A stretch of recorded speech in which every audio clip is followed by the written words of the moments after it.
Narinig na ba ninyo ang salitang balik Islam? Ito ay tumutukoy sa mga Pilipino na dating mga Kristiyano, ngunit nanampalataya sa Islam at sila yumakap dito.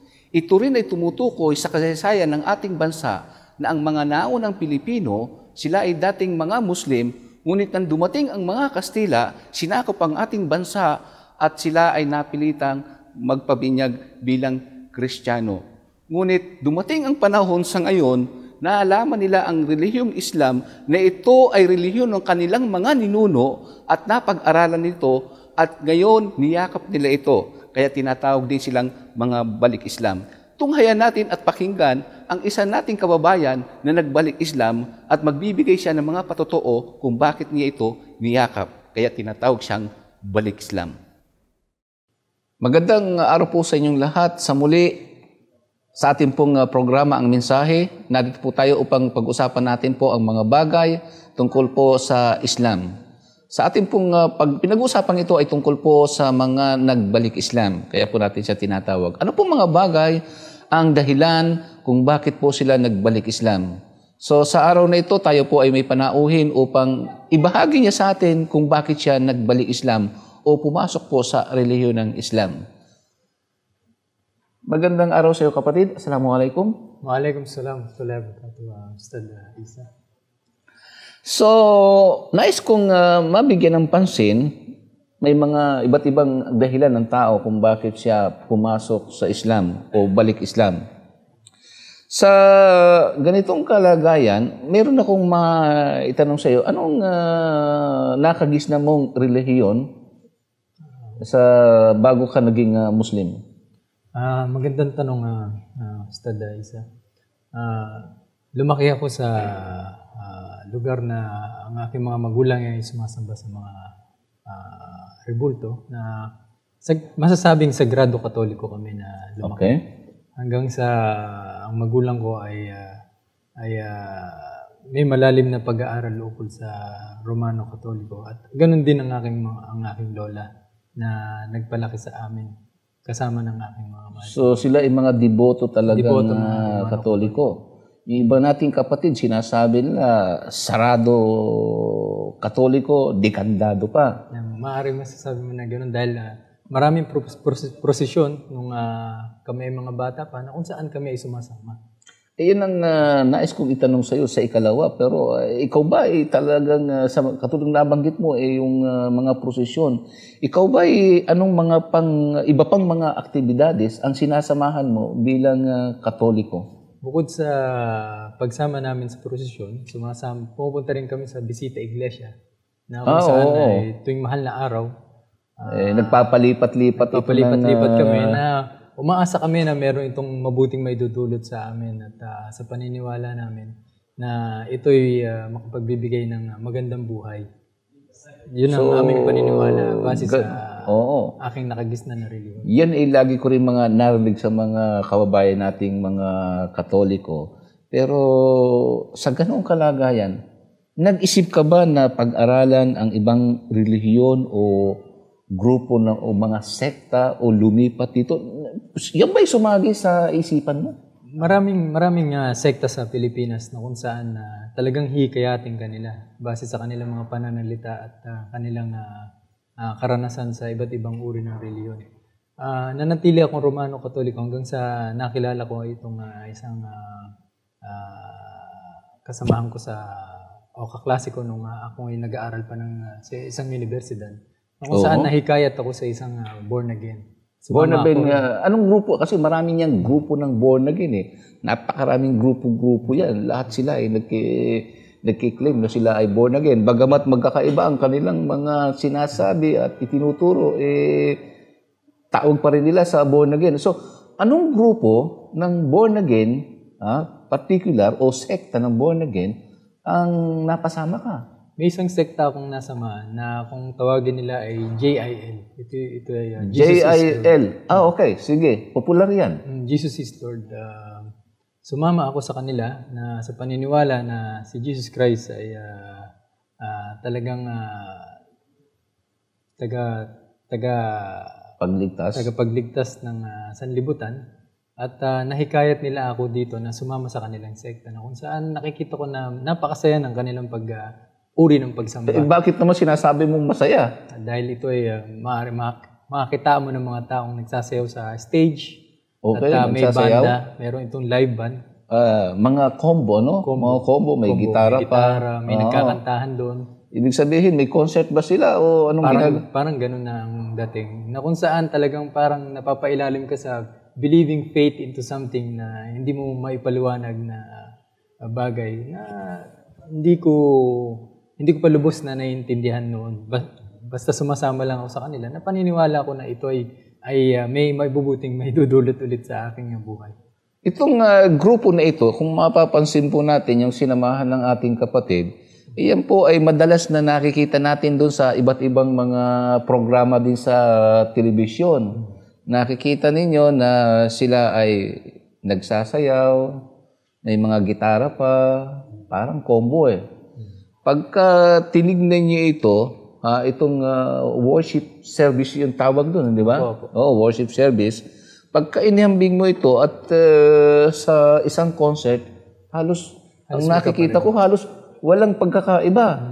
So, ganun pala yung worship service, parang concert. Kantahan, Pero, mapupuna po ninyo mga kapatid, maidagdag ko lamang dito, hindi po ito ang pamamaraan ni Jesucristo.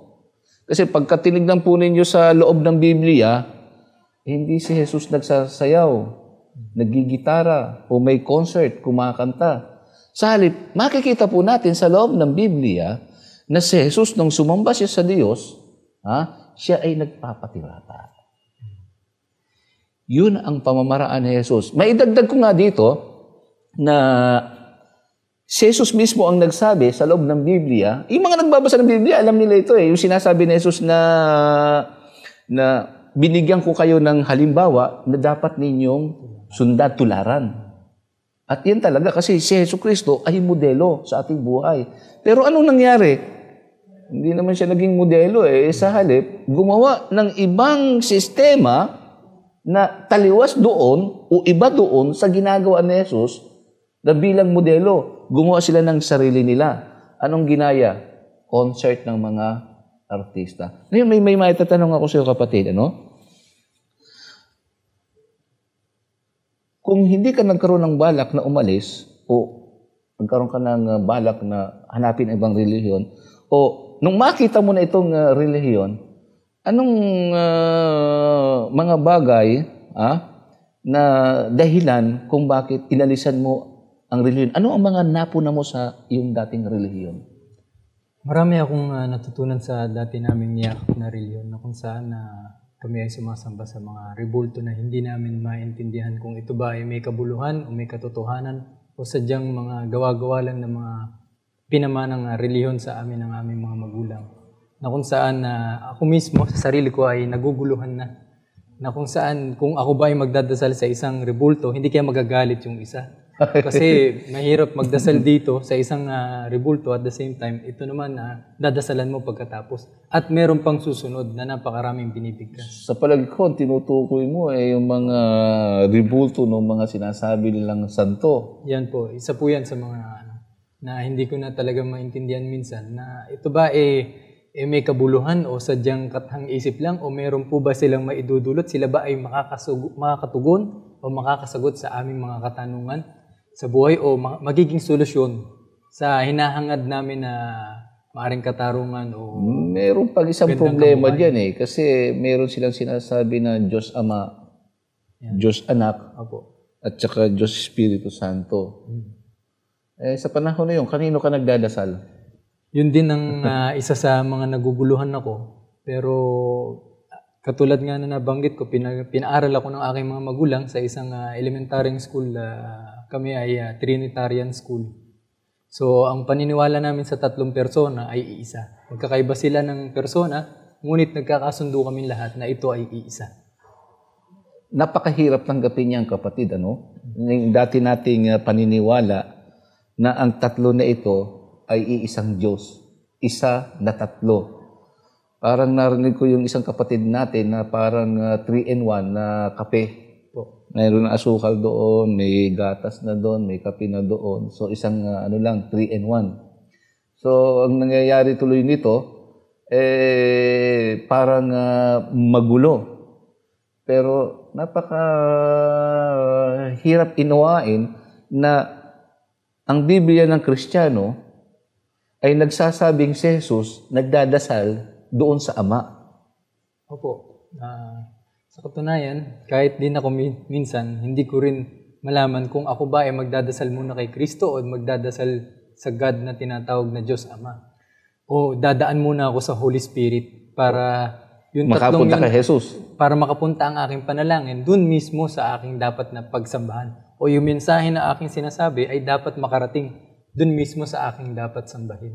So parang meron pang mga bahagdan para ang panalangin mo ay makarating doon sa dapat na patunguhan, ang dami pang dadaanan. Opo.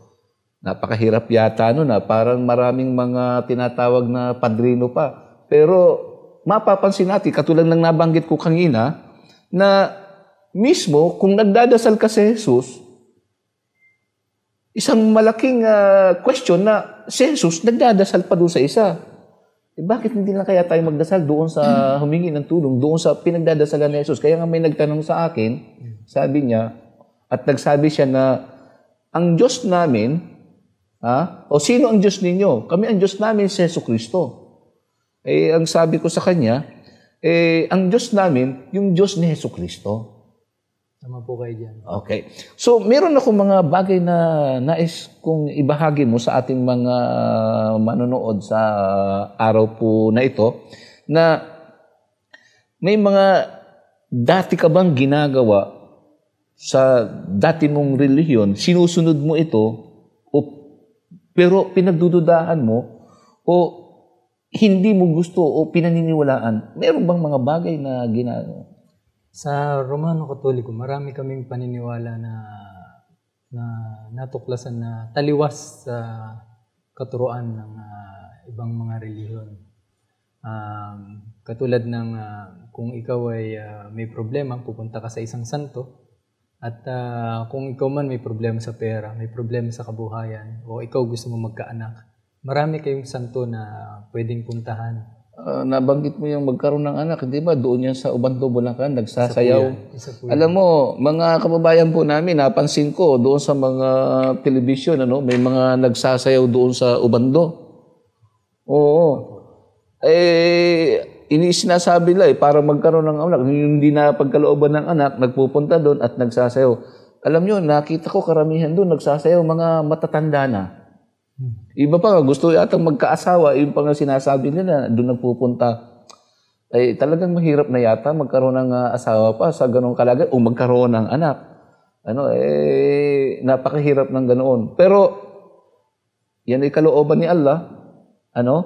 Inshallah, sa mga tao, dumiretso tayo kay Allah. Hindi na kung kani-kanino. Dahil yung mga kinikilala natin na santo na yan, kung tutuusin, sila ay tao din, nangangailangan din ng tulong. Sila ay nagdadasal din sa Diyos. Pero kung dadaan tayo sa kanila, mahirap yun, parang may padrino. Hindi katulad sa Islam na hindi kailangan ng padrino. Kung baga sa telepono, walang party line. Walang ibang pupuntahan kung hindi ito ay diretso. Direkta ang kanyang linya. Ano man ang ating sabihin, direkta na makakarating sa kanya. Ngayon, meron pa akong gustong itanong sa iyo. Meron ka pa ba bang bukod doon sa JIL na nabanggit mo, meron ka pa bang ibang grupo ng relihiyon na pinasukan mo? Bukod sa JIL, wala na akong relihiyon na nakita. Bagkus nung ako ay umalis, way back 2008, papunta sa Middle East, pagkatapos kong tahakin ng pagtuturo sa universidad, na bigyan ako ng oportunidad na makapagtrabaho sa Middle East. At alhamdulillah, doon ko nakita ang mga kapatid nating Arabo na nakita ko yung uri ng kanilang pagsamba o ibada, na kung saan na maaring walang pagkakaiba sa Kristyanuhan. Okay, maraming salamat kapatid. Kami po ay magbabalik at wag po kayong aalis.